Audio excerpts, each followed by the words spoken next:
Hello hi welcome नमस्ते। मेरा नाम है ऋतिक और आज हम फिर से बात करने वाले हैं एक और इंटरेस्टिंग कंसेप्ट के ऊपर। तो ये वीडियो उन बच्चों के लिए मोस्ट इंपोर्टेंट होने वाली है जिनके पास सब्जेक्ट है इंटरमीडिएट मैक्रो इकोनॉमिक्स। तो सेमेस्टर 4 में जिन बच्चों के पास ये वाला सब्जेक्ट होने वाला है उसके लिए वीडियो काफी इंपॉर्टेंट होने वाली है। आते हैं आज की वीडियो पे जहां पे हम बात करेंगे लेसन नंबर 2 यानी कि डिटर्मिनेशन ऑफ इक्विलिब्रियम आउटपुट के आखिरी कंसेप्ट के ऊपर।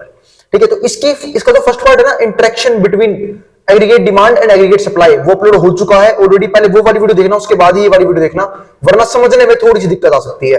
आई बात समझ में? और हमेशा ना वीडियो को सीरीज वाइज देखा करो ताकि आपको किसी भी कंसेप्ट में दिक्कत ना बचे, क्योंकि कई बार प्रीवियस कंसेप्ट का रिलेशन आने वाले कंसेप्ट्स में होता है। आई बात समझ में? और भाई इस कंप्लीट सीरीज के नोट्स बन चुके हैं। जिन बच्चों को नोट्स परचेज करने हैं इस नंबर पे जाए 9667836336 यहां जाके नोट्स वो ले सकता है। अब आते हैं आज के कंसेप्ट के ऊपर, जहां पे हम दो तरह के एक्सपेंशन की बात करेंगे, एक मॉनिटरी एक्सपेंशन और एक फिजिकल एक्सपेंशन। उससे पहले मैं आपको एक चीज समझाना चाहूंगा, वो है इलास्टिसिटी ऑफ डिमांड। क्योंकि वर्ड काफी बार हमारे रोल में आ रहा है, इलास्टिसिटी। इलास्टिसिटी का मतलब क्या होता है, कई बच्चों को पहले ही पता होगा, नहीं पता तो मैं बता देता हूं। इलास्टिसिटी ऑफ डिमांड और एक टॉपिक होता है, वो होता है elasticity of supply. Elasticity of supply, ठीक है। देखो इलास्टिसिटी में ना, जैसे इलास्टिसिटी ऑफ डिमांड की अगर मैं बात करूं तो इलास्टिसिटी ऑफ डिमांड का मतलब क्या होता है कि डिमांड का प्राइस से क्या रिलेशन है, वो तो हमारा लॉ ऑफ डिमांड हो जाता है। लेकिन प्राइस की वजह से डिमांड पे क्या इफेक्ट पड़ रहा है उसको क्या बोलते हैं, इलास्टिसिटी। यानी कि प्राइस में चेंज की वजह से डिमांड किस लेवल पे चेंज हो रहा है उसको क्या बोलते हैं, इलास्टिसिटी। आई बात समझ में? कई बार देखना होगा आपने कि प्राइस थोड़ा बहुत चेंज डिमांड को पूरी तरीके से हिला कर देता है, और प्राइस में थोड़ा बहुत चेंज डिमांड को बिल्कुल भी चेंज नहीं कर पाता। इसको हम क्या बोलते हैं, इलास्टिसिटी का कंसेप्ट। फॉर एग्जांपल मैं आप लोगों को समझाता हूं, ठीक है, कि कई बार क्या होता है, यार प्राइस बढ़ भी जाए ना तो डिमांड पे कोई फर्क नहीं पड़ता। ऐसा मतलब ऐसा भी होता है क्या? बिल्कुल भाई, कई बार क्या होता है, प्राइस राइज कर जाएंगे बट डिमांड कांस्टेंट रहेगी। बट ऐसा कब होता है, इसको हम बोलते हैं परफेक्टली इनइलास्टिक। क्या बोलते हैं, परफेक्टली इनइलास्टिक। तो वे कुछ वर्ड समझते हो चलना। तो पहला वर्ड क्या है, perfectly inelastic. Perfectly inelastic, inelastic, ठीक है। इसका मतलब क्या है कि जब प्राइस की वजह से डिमांड पे कोई फर्क ना पड़े। तो मतलब ऐसी गुड्स का मतलब ऐसे एग्जांपल का, इस कंसेप्ट का कौन सा एग्जांपल ऐसा होता है बिल्कुल परफेक्ट बैठेगा? ऐसा होता है भाई नेसेसरी गुड्स। क्योंकि नेसेसरी गुड्स ऐसे गुड्स हैं जिनमें प्राइस में कुछ भी चेंज आ जाए लेकिन डिमांड पे कोई फर्क नहीं पड़ता। अब एक सिंपल सा एग्जांपल देता हूं। मान लो जो हमारी बेसिक नीड्स है वो क्या है, रोटी कपड़ा और मकान। खासकर मान लो मैं अगर फूड को ही ले लूं तो फूड के प्राइस में कुछ कोई भी चेंज आ जाए क्या डिमांड पे इफेक्ट पड़ेगा? बिल्कुल नहीं पड़ेगा। क्यों नहीं पड़ेगा? क्योंकि नेसेसरी गुड्स है, और नेसेसरी गुड्स के केस में डिमांड पे प्राइस की वजह से बिल्कुल ना के बराबर फर्क पड़ता है, फिर फर्क ही नहीं पड़ता। इसको क्या बोलते हैं, परफेक्टली इनइलास्टिक। आई बात समझ में कि जहां पे प्राइस जो है वो डिमांड को अफेक्ट नहीं कर पाता। दूसरा एक होता है परफेक्टली इलास्टिक। परफेक्टली इलास्टिक, अब इसका मतलब क्या है कि प्राइस में थोड़ा सा चेंज डिमांड को बिल्कुल हिला कर देगा। फॉर एग्जांपल मैं एग्जांपल देता हूं लग्जरी गुड्स का। इसमें एग्जांपल क्या है, लग्जरी गुड्स। अब लग्जरी गुड्स क्या है, हम शॉप पर लेते हैं, क्या उसके प्राइस बढ़ाने में हम उसे कंज्यूम करेंगे क्या? बिल्कुल नहीं। अगर प्राइस मान लो लग्जरी गुड्स के बहुत तेजी से बढ़ रहे हैं तो लोग उसे डिमांड को तेजी से कम कर देंगे। क्यों कम कर देंगे? क्योंकि वो उनकी नीड के अंदर नहीं आता, वो उनका शौक है, थोड़ा टाइम में छोड़ देंगे उसे कंज्यूम करना। आई मेरी बात समझ में? तो इस बात का ध्यान रखना कि नेसेसरी गुड्स के केस में जो डिमांड होती है वो क्या होती है, परफेक्टली इनइलास्टिक। और अगर लग्जरी गुड्स है तो परफेक्टली क्या हो जाएगी, इलास्टिक, कि प्राइस में थोड़ा बहुत भी चेंज डिमांड को पूरी तरीके से अफेक्ट कर देगा। अगर प्राइस बढ़ गया तो डिमांड काफी तेजी से कम हो जाएगी। अब समझते हैं इलास्टिसिटी ऑफ सप्लाई। अब इसका मतलब क्या है कि देखो लॉ ऑफ सप्लाई रहता है कि प्राइस का सप्लाई से क्या रिलेशन है, ऐसी ही बात होती है इलास्टिसिटी ऑफ सप्लाई की। तो प्राइस की वजह से सप्लाई में किस लेवल पे चेंज आ रहा है इसको क्या बोलते हैं, इलास्टिसिटी ऑफ सप्लाई। अगर प्राइस में चेंज सप्लाई को पूरी तरीके से चेंज देता है उसको हम बोलते हैं परफेक्टली इलास्टिक। लेकिन अगर प्राइस में कोई भी चेंज आ रहा है पर सप्लाई पे फर्क ही नहीं पड़ रहा उसको क्या बोलते हैं, परफेक्टली इनइलास्टिक, कि प्राइस में कोई भी चेंज सप्लाई को अफेक्ट नहीं कर पा रहा, सेम एज जैसे डिमांड में होता था। आई बात समझ में? अब आते हैं अपने आज के कंसेप्ट के ऊपर जहां पे हम समझेंगे एक तो मॉनिटरी एक्सपेंशन, दूसरा फिजिकल एक्सपेंशन। इसकी बात हम काफी बार कर चुके हैं और यही हेल्प करता है हमारी किस चीज में, एग्रीगेट डिमांड में शिफ्ट लाने में। आई बात समझ में? अब मैं पहले एक्सप्लेन करता हूं, बाद में पढ़ेंगे इसे, ठीक है, क्या होता है क्या नहीं होता है। तो देखो आप लोगों को याद होगा, अगर ये दोनों कर्व की बात करूं तो इस कर्व की बात मैंने प्रीवियस वीडियो में की थी। जब हमारा जो सप्लाई कर्व है, एग्रीगेट सप्लाई कर्व, ये क्या है हमारा वर्टिकल लाइन। आई बात समझ में? और जब ये वर्टिकल लाइन होगा इसका मतलब क्या है, फुल एम्प्लॉयमेंट वाला केस है। कौन सा केस है? Full employment. एम्प्लॉयमेंट बिल्कुल फुल है इकोनॉमी के अंदर। अब जब फुल एम्प्लॉयमेंट है तो होगा क्या, अगर मान लो डिमांड जो है वो राइज कर गई, आउटपुट जो है उसकी डिमांड राइज कर गई, लोग और ज्यादा डिमांड कर रहे हैं, तो क्या इकोनॉमी और भी ज्यादा आउटपुट प्रोड्यूस कर सकती है क्या? बिल्कुल नहीं कर सकती। इकोनॉमी और ज्यादा आउटपुट प्रोड्यूस नहीं कर सकती। क्यों? क्योंकि आउटपुट प्रोड्यूस करने का यहां पे हम एक ही मेथड मानते हैं, वो है कि आप इंप्लॉयमेंट बढ़ा दो। ठीक है, मतलब क्या, ज्यादा ज्यादा इंप्लॉइज हायर करो और फटाफट प्रोडक्शन लेवल को, आउटपुट लेवल को इंक्रीज करने की कोशिश करो। लेकिन दिक्कत है, इकोनॉमी कौन सी है? Full employment. और जब इकोनॉमी में फुल एम्प्लॉयमेंट है तो इसका मतलब हमारे पास इकोनॉमी से हमें लेबर्स नहीं मिलने वाले हैं, यानी कि मैं अब चाह के भी इंप्लॉइज को इंक्रीज नहीं कर सकता। और जब इंप्लॉय इंक्रीज नहीं होंगे तो आउटपुट का लेवल इंक्रीज नहीं करेगा। तो बात है, डिमांड को फुलफिल कैसे करेंगे? अब यहां पे फर्म जो है एक एक्शन लेती है। फर्म एक्शन क्या लेती है कि देखो, इंप्लॉइज तो हायर कर नहीं पा रहे, वो एक काम करना शुरू कर देती है, उसको हम बोलते हैं वेजेस को इंक्रीज करना। वेजेस को इंक्रीज करना शुरू कर देती है। ये सारी बातें हम पढ़ेंगे, पर पढ़ने से पहले मैं एक्सप्लेन कर देता हूं, फिर आराम से पढ़ेंगे तसल्ली से। बस समझ में, वो करती क्या है? वो करती है वेजेस को इंक्रीज करना शुरू कर देती है। और जैसे वो वेजेस को इंक्रीज करेगी, पता क्यों करती है ऐसा? ताकि लेबर जो है मोटिवेट हो जाए। वो लेबर्स की तरह का लालच देते हैं कि हम आपकी सैलरी, हम आपकी वेजेस बढ़ा देंगे, ठीक है, आपको और ज्यादा आउटपुट जनरेट करना है। आई बात समझ में? लेकिन होता क्या है, आउटपुट जनरेट तो होता नहीं है, ठीक है, ज्यादा बड़े लेवल पे, लेकिन एक चीज राइज कर जाती है, इसको हम बोलते हैं सीओपी, कॉस्ट ऑफ प्रोडक्शन।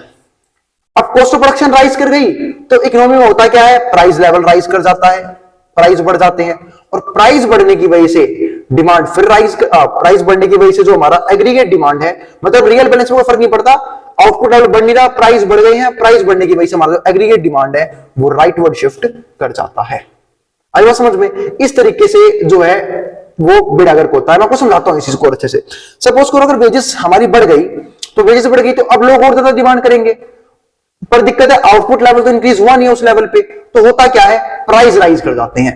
अब जो प्रोड्यूसर उसको प्राइस राइज करने पड़ते हैं, क्यों? क्योंकि डिमांड और बढ़ चुकी है, तो प्राइस बढ़ाएगा, जिसकी वजह से क्या होगा, एग्रीगेट डिमांड और एग्रीगेट प्राइस दोनों ही चीजें जो है वो क्या होती है, बढ़ जाती है। यानी प्राइस लेवल भी इकोनॉमी में इंक्रीज कर जाता है और डिमांड लेवल भी इकोनॉमी में इंक्रीज कर जाता है, जिसके वजह से शिफ्ट आता है ई से ई डैश तक का। अभी बात समझ में? अब पढ़ते हैं इस चीज को। देखो यहाँ पे क्या लिखा हुआ है, a monetary expansion with classical aggregate supply curve, इसको बोलते हैं क्लासिकल एग्रीगेट सप्लाई कर्व, ठीक है, जहां पे हमारे पास क्या होता है, एक vertical supply curve, vertical aggregate supply curve, जहां पे केस कौन सा है, फुल एम्प्लॉयमेंट का, कि अब इकोनॉमी में कोई भी अनएम्प्लॉयड नहीं है, supply curve. However only increases the prices of output, कि अगर हम आउटपुट के प्राइस इंक्रीज कर दे with no changes in real balances, और रियल बैलेंसेस में कोई भी चेंज नहीं आया है, और द इंटरेस्ट रेट में किसी प्रकार से चेंज नहीं आया, price increases is proportional to the increase in nominal money stock. तो प्राइस कब बढ़ेंगे, जब नॉमिनल मनी स्टॉक इंक्रीज कर जाएगा। एक सिंपल सी बात है, इकोनॉमी में प्राइस जब इंक्रीज होते हैं जब लोगों की सैलरी या फिर लोगों की वेजेस बढ़ जाए, ठीक है। इसके ऊपर तो हम शुरुआत से बात करते आए हैं, जब हमने चैप्टर शुरू किया था, कि दूसरे को कंप्लीट करते हैं ये, जैसे ही वेजेस बढ़ते हैं, ठीक है, लोग डिमांड फालतू करते हैं, आउटपुट इकोनॉमी में उतना ही होता है, तो प्राइस राइज कर जाते हैं। आई बात समझ में? तो इस तरीके से दूसरे को कंप्लीट करते हुए चलते हैं। ये आई क्या लिखा हुआ इसमें, in given figure full employment equilibrium at E, यहां पे देखो फुल इक्विलिब्रियम है, मतलब फुल एम्प्लॉयमेंट इक्विलिब्रियम, यानी कि अब इकोनॉमी में एम्प्लॉयमेंट की जगह है ही नहीं, एम्प्लॉइज ऑलरेडी सारे के सारे हायर किए हुए हैं किसी ना किसी प्रोडक्शन कंपनी ने। The increase in nominal stock, अगर नॉमिनल स्टॉक में इंक्रीज आया, shift the AD schedule to AD dash, वो एडी शेड्यूल को एडी डैश क्या कर देता है, शिफ्ट कर देता है। Excess demand at P naught, क्या होता है, ऐसा क्यों होता है, क्योंकि पी नोट पे एक्सेस डिमांड जनरेट हुई होती है, कि लोग इस प्राइस पे एक्सेस डिमांड जनरेट करते हैं, बहुत ज्यादा डिमांड करते हैं। लेकिन होता क्या है, आउटपुट लेवल हम इंक्रीज कर नहीं सकते, उसका मेन रीजन क्या है कि मार्केट में एम्प्लॉयमेंट क्या है, फुल है, जिसकी वजह से होता क्या है, वो लोग वेजेस बढ़ाते हैं, कौन, प्रोड्यूसर्स, और जब वेजेस बढ़ाएंगे तो कॉस्ट ऑफ प्रोडक्शन बढ़ेगी, कॉस्ट ऑफ प्रोडक्शन की वजह से प्राइस बढ़ जाता है, और प्राइस बढ़ते ही जो हमारा एडी शेड्यूल है वो एडी से एडी डैश में चेंज हो जाता है। आई बात समझ में? P note price leads to higher prices for goods, जिसकी वजह से गुड्स के प्राइस हाई हो जाते हैं, this leads to higher prices up to the E dash, और इसकी वजह से हायर प्राइस जो है वो ई से ई डैश पे शिफ्ट हो जाता है, ठीक है, और इक्विलिब्रियम भी यहीं पे शिफ्ट हो जाता है, रिड्यूसिंग रियल बैलेंसेस, जिसकी वजह से रियल बैलेंसेस कम हो जाते हैं एट द इनिशियल लेवल पे। आज बात समझ में, अब आगे चलते हैं। दूसरा है फिजिकल एक्सपेंशन। ठीक है, अब एक फिजिकल एक्सपेंशन भी सेम तरीके से इफेक्ट डालता है, उसको भी समझ लेते हैं। अब physical expansion with a classical as curve gives another outcome. Here the as curve is vertical at full employment. यहां पे जो एएस कर्व है यानी कि एग्रीगेट सप्लाई कर्व है, वो क्या दिखा रहा है? फुल एम्प्लॉयमेंट शो कर रहा है। ठीक है, तो पढ़ चुके ऊपर पहले भी। Level of output Y dash, जो वाई डैश हमारा जो लेवल है, ठीक है, and the intersection of AS and AD curve, AS और एडी कर्व का जो इंटरसेक्शन है, एएस और एडी, तो एएस हमारा ये रहा, एडी कर्व ये रहा, ये हमारा है इक्विलिब्रियम वाला पॉइंट। इनिशियल इक्विलिब्रियम हमारा यहां पे था। ठीक है, अब इसके बाद क्या हुआ? AH and AD curve gives the initial equilibrium at E where there is full employment, जहां पे क्या है? full employment है। ठीक है, अब physical expansion shift AD schedule, जो फिजिकल एक्सपेंशन है AD शेड्यूल का from AD to AD dash, जैसे ही फिजिकल एक्सपेंशन होगा, ठीक है, वो क्या करेगा? AD को AD डैश में शिफ्ट कर देगा। यानी कि मार्केट में जब प्राइस लेवल राइज करेंगे, डिमांड लेवल राइज करेगी, तो जो हमारा AD कर्व है उसमें राइटवर्ड शिफ्ट आएगा फिजिकल एक्सपेंशन की वजह से। ठीक है, और जो हमारा नया इक्विलिब्रियम बनेगा वो बनेगा हमारा E डैश। इक्विलिब्रियम शिफ्ट क्यों हुआ? सिर्फ दो रीजंस की वजह से। क्यों? क्योंकि प्राइस P नोट से P डैश हो गया और डिमांड AD से AD डैश हो गई, यानी कि डिमांड भी इंक्रीज हो गई, ठीक है, और प्राइस भी इंक्रीज हो गई। लेकिन डिमांड की वजह से क्वांटिटी में कोई फर्क नहीं पड़ा। क्वांटिटी आप लोगों को नजर आ रही होगी, क्वांटिटी सेम ही है अभी तक, क्वांटिटी वही है, सप्लाई भी उतनी हो रही है। क्यों? क्योंकि इंप्लॉयमेंट फुल है, और जब तक इंप्लॉयमेंट बढ़ेगी नहीं, प्रोडक्शन लेवल राइज नहीं करेगा। अब आगे समझते हैं। अब यहां पर लिखा है मैंने वो नोट जो मैंने आप लोगों को स्टार्टिंग में ही क्लियर कर दिया था कि फुल इंप्लॉयमेंट के केस में क्या होता है? फुल इंप्लॉयमेंट के केस में होता क्या है कि आप लोग आउटपुट का लेवल नहीं इंक्रीज कर सकते। क्यों? According to demand level. इसकी वजह से वो लोग वेजेस बढ़ाते हैं, वेजेस की वजह से सीओपी बढ़ता है, सीओपी की वजह से प्राइस लेवल बढ़ता है। वही यहां पर देखो, at P note price demand for goods increases, demand जो है वो गुड्स की इंक्रीज करती है, but since firm can not obtain the labour input, पर जो फर्म होती है ना वो लेबर इनपुट को इंक्रीज नहीं कर सकती to produce higher level of output. Output does not increase, अब आउटपुट नहीं बढ़ेगा। क्यों? क्योंकि लेबर नहीं मिल रही। Firms make an effort to increase output, तो फर्म क्या करती है? आउटपुट को बढ़ाने की कोशिश करती है। कैसे? इंक्रीजिंग वेजेस, वेजेस को इंक्रीज करके।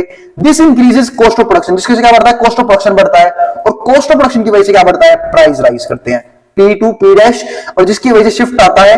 But there is no increase in output, पर आउटपुट में किसी भी तरह का इंक्रीमेंट नहीं शो होता। अब आगे क्या आता है? Higher price reduce the real balances, higher price क्या होता है? रियल बैलेंसेस जो है इकोनॉमी की वो रिड्यूस हो आते हैं। ठीक है, इंक्रीजिंग द इंटरेस्ट रेट, अब increasing the interest rate and causing a fall investment demand. ठीक है, मतलब क्या? Causing a fall investment demand का जो है वो क्या होता है? कम हो जाती है। ठीक है, और जो इंटरेस्ट रेट होता है लगातार बढ़ जाता है, और जिसकी वजह से होता क्या है? हमारा जो एडी है वो एडी डैश में चेंज हो जाता है। ये सारे हमारे क्या है? रीजंस, जिसकी वजह से शिफ्ट आता है एग्रीगेट डिमांड कर्व में। आई बात समझ में? तो उम्मीद है यहां तक के सारे कंसेप्ट आप लोग क्लियर हो गए होंगे। इलास्टिसिटी की बात मैं स्टार्टिंग में ही कर चुका हूं, और यहां पे हमारा जो वाला चैप्टर है वो खत्म हो जाता है। इसके जो क्वेश्चंस आएंगे ना उसकी बात हम बिल्कुल करेंगे सीरीज के आखिरी में, जहां पे हम मिक्सअप क्वेश्चंस डिस्कस करेंगे। ठीक है, टॉपिक्स आपको पता होने चाहिए with the help of graph, क्योंकि देखो जब भी डिमांड और सप्लाई के कंसेप्ट की बात आएगी आपको वहां पे ग्राफ बना के दिखाने पड़ेंगे एग्जाम्स में। ग्राफ के एक्स्ट्रा नंबर ऐड होते हैं आप लोग एग्जाम में, इस बात का ध्यान रखना हमेशा। आई बात समझ में? मिलेंगे अगली वीडियो में जहां पे हम बात करेंगे लेसन नंबर 3 के शुरुआती कंसेप्ट्स की, यानी कि स्टार्ट करेंगे लेसन नंबर 3 को। और भाई अगर वीडियो पसंद आए तो वीडियो लाइक के बिना मत जाना, और चैनल को सब्सक्राइब भी कर देना ऐसी वीडियोस के लिए। तो अब जिसको जो उतारना है उतार सकता है, मैं बोर्ड के सामने से।